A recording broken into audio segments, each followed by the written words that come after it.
আমরা ডিসকাস করব lodge of motion এই চ্যাপ্টারটা নিয়ে। এই চ্যাপ্টারের ফার্স্ট টপিক এ তে আছে যেটা কনসেপ্ট অফ ফোর্স। ঠিক আছে, এগুলো কিন্তু আমরা আইএসসি তে বা সিবিএসসি 10 এর সিলেবাসেই কিন্তু কভার করে এসেছি, ক্লাস 10 লেভেলে কভার করে এসেছি।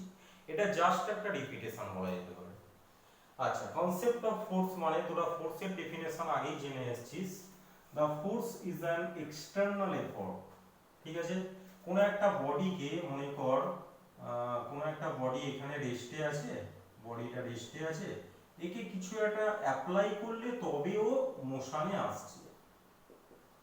ঠিক আছে, এটা মুভ করতে পারছে, তার মানে কি force is an external effort. ঠিক আছে, সেই এক্সটার্নাল এফর্টটার নাম হচ্ছে force by application of it, যার অ্যাপ্লিকেশনে কোনো একটা বডির কি কি চেঞ্জ হতে পারে, কোনো একটা বডির স্টেট অফ মোশন চেঞ্জ হতে পারে। ঠিক আছে, অর দ্য ডিরেকশন অফ মোশনও কিন্তু চেঞ্জ হতে পারে, বা এরকম বললেও ভালো হতো যে or tends to change the motion or direction of the body. ঠিক আছে, টেন্ডস টু চেঞ্জও কিন্তু হতে পারে। যেমন মনে কর কোনো একটা বডিকে মনে কর রেস্টে আছে, একে আমি মুভ করব, তাহলে ফোর্স লাগে। কোনো একটা বডি মনে কর মোশনে আছে, অলরেডি মোশনে আছে, একে আমি স্টপ করব, তাহলেও হচ্ছে আমার ফোর্স লাগছে। ঠিক আছে, আবার কোনো একটা বডিকে জাস্ট মানে মনে কর এই ক্রিকেট খেলায় যেমন এরকম পার্টিকুলার কোনো একটা ডিরেকশনে আমার বলটা যাচ্ছে, আমি জাস্ট ব্যাট দিয়ে এরকম একটা টাচ করলাম, মোশন কিন্তু ওর এই দিকে শিফট হয়ে যাবে। ঠিক আছে, দ্যাট ইজ এখানে বাই অ্যাপ্লাইং ফোর্স আমরা কিন্তু ডিরেকশন চেঞ্জ করতে পারি। বা এরকমও কেসটা হতে পারে, দেখ যে এরকম হতে পারে, যেমন আমি এই ওয়ালটাকে এখানে মনে কর বোর্ডের পেছনে ওয়াল আছে, এই ওয়ালটাকে আমি ঠেলছি। ঠিক আছে, এই ওয়ালটাকে ঠেলছি মানে কিন্তু ওয়ালকে শিফট করাতে পারছি না, কিন্তু আমি ফোর্স তো অ্যাপ্লাই করছি।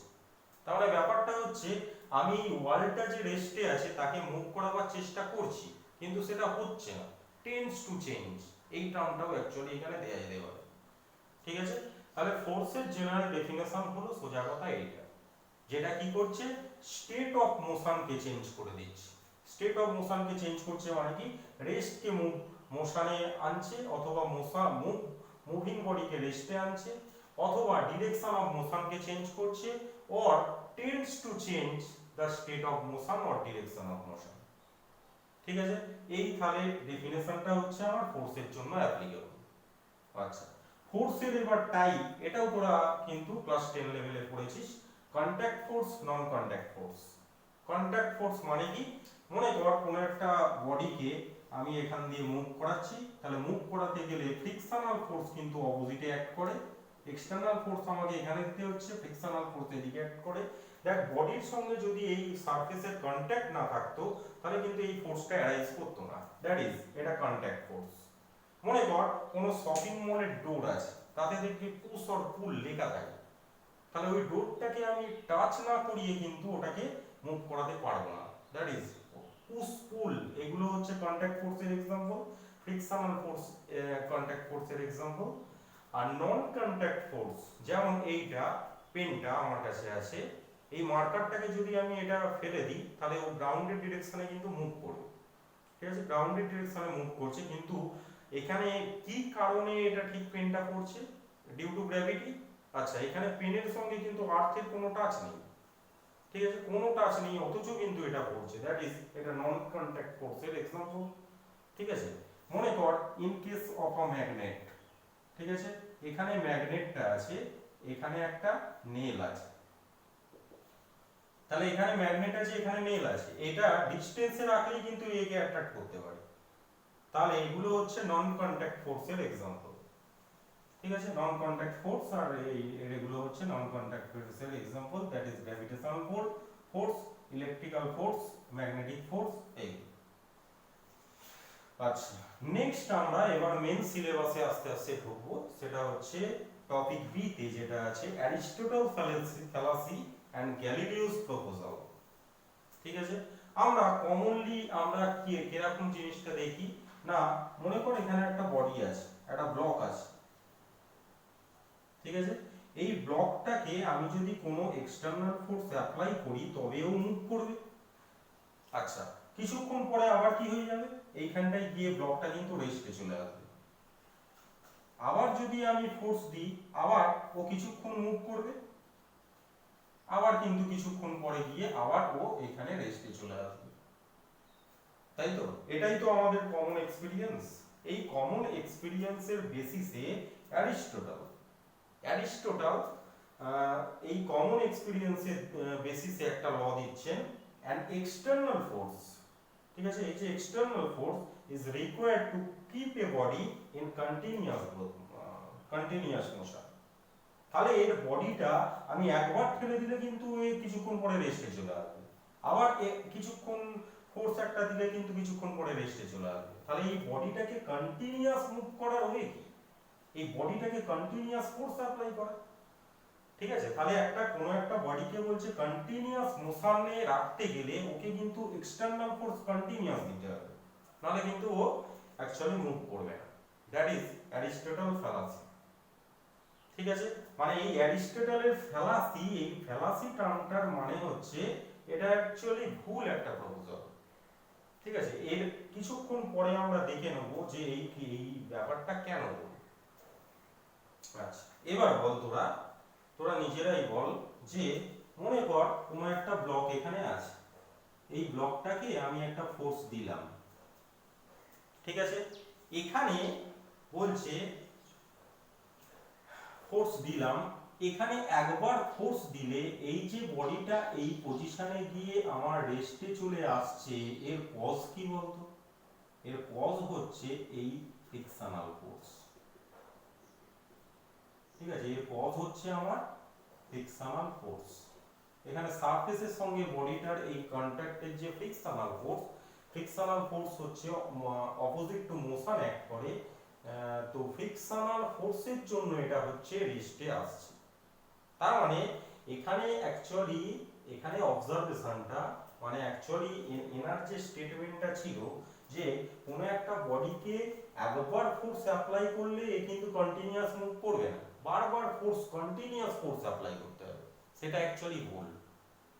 তিনি মানে এখানে বলতে চাইছে যে এই এক্সাম্পলটা অ্যাকচুয়ালি গ্যালিলিওর যে অবজারভেশন সেটা বলতে চাইছে যে এই বডিটাকে যদি মুভ করাতে হয় এই এক্সটার্নাল ফোর্সটা এসে যাচ্ছে বলে মুভ মানে অ্যাকচুয়ালি স্টপ হয়ে যাচ্ছে। কিন্তু এই এক্সটার্নাল ফোর্সটা যদি না আসতো, এই এক্সটার্নাল কোনো যদি ফ্যাক্টর না আসতো, তাহলে কিন্তু বডিটাকে এই একবার ফোর্স অ্যাপ্লাই করলেই ও কিন্তু মোশনে থাকতো, ঠিক আছে? তাহলে এই যে স্টেটমেন্টটা অ্যারিস্টটলের ছিল যে একটা বডিকে কন্টিনিউয়াস মোশনে রাখতে গেলে কন্টিনিউয়াস ফোর্স দিতে হবে, সেই স্টেটমেন্টটা অ্যাকচুয়ালি ভুল হয়ে গেল, ঠিক আছে? এবং গ্যালিলিও তার এক্সপেরিমেন্ট দিয়ে কিন্তু সেটা প্রুভ করে দিচ্ছেন। গ্যালিলিওস এই যে প্রপোজাল, এই গ্যালিলিওস প্রপোজাল কিন্তু কিছু এক্সপেরিমেন্টের বেসিসে উনি ওনার এই মানে প্রপোজালটা দিয়েছিলেন। সেই এক্সপেরিমেন্টটা ছিল, মনে কর এইখানে একটা বল আছে, এটা this is a double incline plane, ঠিক আছে? এইখানটা একটা ইনক্লাইন প্লেন আছে, নেক্সট আবার এইটুকু গ্যাপ আছে, এখানে আবার একটা ইনক্লাইন প্লেন আছে। এই ডাবল ইনক্লাইন প্লেনের উনি এইরকম একটা হাইটে এই বলটাকে রাখলেন, ঠিক আছে? এখানে ডাবল ইনক্লাইন প্লেনটা উনি এমন ভাবে এক্সপেরিমেন্টে তৈরি করেছিলেন যে অলমোস্ট এই দুটো ইনক্লাইন প্লেন কিন্তু মোটামুটি ফ্রিকশনলেস। তাহলে এই ইনক্লাইন প্লেনগুলো আমার কি ফ্রিকশনলেস। অ্যাকচুয়ালি মোশনকে সিজ করার এখানে কজ ছিল এই ফ্রিকশনাল ফোর্স, সেখানে ফ্রিকশনলেস করে উনি অ্যাকচুয়ালি প্রুভ করছেন যে এই কন্টিনিউয়াস ফোর্সটা কি দরকার নেই। তো যে কারণে তিনি তার এক্সপেরিমেন্টে এই ইনক্লাইন প্লেনটা, ডাবল ইনক্লাইন প্লেন যেটা নিয়েছিলেন সেটা কিন্তু ফ্রিকশনলেস নিয়েছিলেন। তাহলে এই হাইট থেকে উনি যখন বলটাকে এরকম ছেড়ে দিলেন, এই বলটা এরকম ভাবে মুভ করতে করতে এইখানটাই এলো, ঠিক আছে? In between two incline plane এলো, নেক্সট আবার এই ইনক্লাইন প্লেনে কিন্তু বলটা সোজা উঠে গেল, আচ্ছা, এই ইনক্লাইন প্লেনে উনি এক এক্সপেরিমেন্ট করে দেখছেন যে এই ইনক্লাইন প্লেনে বলটা এই যে হাইটটা থেকে ছাড়া হয়েছিল সেই হাইটটা পর্যন্তই এই ইনক্লাইন প্লেনেও ওই বলটা ঠিক রিচ করছে, নিয়ে রিটার্ন করছে বলটা। তাহলে এই ইনক্লাইন প্লেনে বলটা কত অবধি উঠছে না এখানে যে হাইট থেকে ওকে ছেড়ে দেওয়া হয়েছিল। ঠিক আছে, তিনি কিন্তু তার এক্সপেরিমেন্ট এরকম ইনক্লাইন প্লেনের ডিফারেন্ট স্লোপ চেঞ্জ করে করেও কিন্তু তিনি ক্যালকুলেট করছেন। মানে এই ইনক্লাইন প্লেনটা নেক্সট উনি এরকম নিচ্ছেন, এটা তো প্রথমে এরকম ইনক্লাইন প্লেনটা স্লোপ ভালোই ছিল, এবার উনি ইনক্লাইন প্লেন নিচ্ছেন মনে করে এরকম। এই ইনক্লাইন প্লেন নিয়ে তিনি দেখছেন এখানে অ্যাকচুয়ালি হাইটটাই এখানে ফ্যাক্টর। এই হাইটটা যদি এইচ হাইট হয় তাহলে এই বলটা ততক্ষণ উঠবে যতক্ষণ না এই এইচ হাইটটাই পাবে। ঠিক আছে, এইচ হাইটটা মোটামুটি এরকম লেভেল, মানে পা তো বেশি ট্রাভার্স করতে পারে যতক্ষণ না, মানে সোজা কথা এই ইনক্লাইন প্লেনের যে হাইট থেকে ওকে ছাড়া হবে এই ইনক্লাইন প্লেনে সেই হাইটটা গেইন করার সবসময় চেষ্টা করছে। ঠিক আছে, তাহলে এই স্লোপ যদি আরো ডাউন করে দেওয়া হয় তাহলে আরো কিন্তু লেন্থ বেশি যাবে, এই বলটা কিন্তু লেন্থ আরো বেশি যাচ্ছে, কারণ এই লেন্থটা বেড়ে যাচ্ছে। আমার এই যে এবি লেন্থটা, এই লেন্থটা কিন্তু বেড়ে যাচ্ছে যত ইনক্লাইন প্লেনের স্লোপটা চেঞ্জ হচ্ছে। এইরকম করতে করতে তিনি ডাবল ইনক্লাইন প্লেনের এই স্লোপটা পুরো জিরো করে দিলেন, তাহলে দ্যাট ইজ এমনি ফ্লোর করে দিলেন। ঠিক আছে, এইবার তার মানে ব্যাপারটা কি হচ্ছে, এইখান থেকে যদি আমি এইচ হাইট থেকে তাহলে একটা বলকে ফেলি, এই বলটা যখন এইখানে নেবে কতখানি মুভ করবে এবার। আচ্ছা, এই এই এক্সপেরিমেন্টটাই বলটা কতখানি ঠিক মুভ করার কথা, যতক্ষণ না এই এইচ হাইট গেইন করতে পারছে। এই ইনক্লাইন প্লেনে তো কোনো এইচ হাইট বলে ব্যাপারই নেই, তাহলে এই ফ্লোরটা দিয়ে ওর মুভমেন্ট কতক্ষণ হবে, যতক্ষণ না ওই এইচ হাইট গেইন করতে পারছে। আর এইচ হাইট গেইন করতে গেলে ওকে ইনফাইনাইট ডিসটেন্স মুভ করতে হবে, তাহলে এই বলটা ইনফাইনাইট ডিসটেন্স মুভ করবে। তাহলে এই বডিটাকে আমি ফোর্স কভার দিয়েছিলাম, জাস্ট এই গ্র্যাভিটির অ্যাকশনে একবারই ও ফোর্স পেয়েছিল। ঠিক আছে, গ্র্যাভিটির একটা কম্পোনেন্টের জন্য ও একবারই ফোর্স পেয়েছিল, এই একবারই ফোর্স পেয়ে কিন্তু এর মোশন কন্টিনিউ করছে। ঠিক আছে, তাহলে কিন্তু কন্টিনিউয়াস ফোর্স অ্যাপ্লাই করে বডিটাকে মুভ করতে হচ্ছে না। দ্যাট ইজ অ্যারিস্টটলের যে ফ্যালাসি টোটালি আমার রিজেক্ট হয়ে গেল। ঠিক আছে, অ্যারিস্টটল যে মেকানিক্স সেটা কিন্তু পুরো রিজেক্ট হয়ে গেল। ঠিক আছে, আচ্ছা, এই এক্সপেরিমেন্টের উপর বেস করে তিনি ফার্স্ট ইনারশিয়া বলে একটা টার্মের ডেফিনেশন দিয়েছিলেন। তিনি বলছেন যে তার মানে কোনো একটা বডিকে, আচ্ছা কোনো একটা বডি যদি এরকম রেস্টে থাকে তাহলে এই বডিটার কিন্তু এই রেস্টে থাকার একটা টেন্ডেন্সি চলে আসে, এই বডিটা রেস্টেই থাকতে চায়। আর যে বডিটাকে তুমি মোশনে এনে ফেলছো, এই বডিটাকে যেমন এরকম এক্সটার্নাল ফোর্স দেওয়া হয়েছে যে কারণে মোশন স্টার্ট হয়ে গেছে, এই বডিটা কিন্তু ওই মোশনকেই কন্টিনিউ করতে চায়। ঠিক আছে, তার মানে কোনো একটা বডি রেস্টে থাকলে সে রেস্টেই থাকতে চাইছে, আর কোনো একটা বডি যদি মোশনে চলে আসে তার মোশনকে সে কন্টিনিউ করতে চাইছে।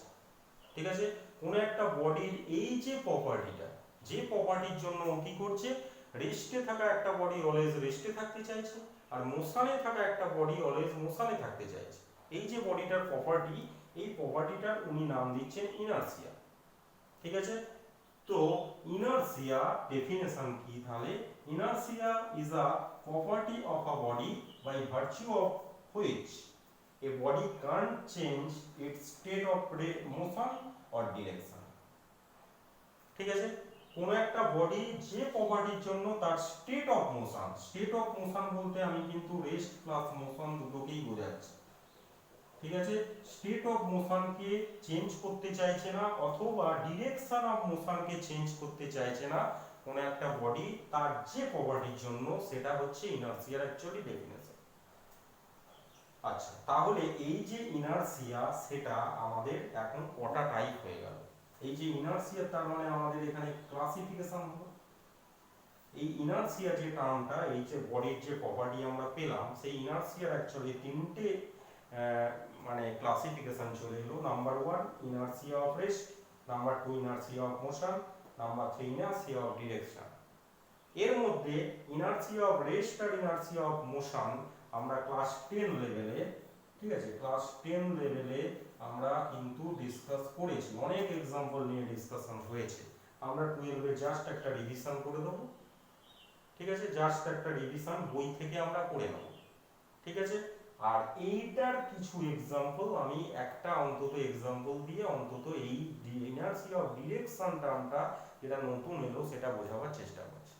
ইনার্সিয়া অফ ডিরেকশন মানে কিছু নয়, যে মনে কর কোনো একটা বডি, ঠিক আছে, কোনো একটা বল এরকম ক্রিকেট খেলায় একটা বলকে এরকম বোলার হচ্ছে জোরে থ্রো করল, ব্যাটসম্যান জাস্ট কি করলো, একটা অ্যাঙ্গেল দিয়ে দিল তাকে, মানে ব্যাটসম্যান জাস্ট সেই বলটা হিট করে যাতে মানে বেরিয়ে যায় জাস্ট ওই স্পিড নিয়ে, সেরকম জাস্ট ডিরেকশনটা মুভ করিয়ে দেওয়ার চেষ্টা করলো। তাহলে ওর কিন্তু মোশনের চেঞ্জ এই ব্যাপারটাই হলো না, মোশনের চেঞ্জ হলো না, অথচ এই বডিটা কিন্তু ওর ডিরেকশনকে মানে আমরা জোর করে ফোর্স করলাম যে বডিটার ডিরেকশন চেঞ্জ করার, তাই ওর এরপর যে ডিরেকশনটা একবার যে চেঞ্জ হয়ে গেল তখন কিন্তু ওর ডিরেকশনও কন্টিনিউ করতে থাকছে। সেই রকম যেমন মনে কর একটা এরকম সার্কুলার পাথে মনে কর একটা বডি কোনো রোটেট করছে, আমি যদি যে কোনো ইনস্ট্যান্টে বডিটাকে ছেড়ে দিই তাহলে কি হয়, বডিটা ঠিক এর ট্যানজেনশিয়ালি এরকম ডিরেকশনে বেরিয়ে যাওয়ার চেষ্টা করে। একটা বডি হচ্ছে এবং সার্কুলার পাথে রোটেট করছিল, আমি এই ইনস্ট্যান্টে যদি বডিটাকে ছেড়ে দিই তাহলে ও এই ডিরেকশনে ছিটকে যাওয়ার টেন্ডেন্সি থাকে। কেন?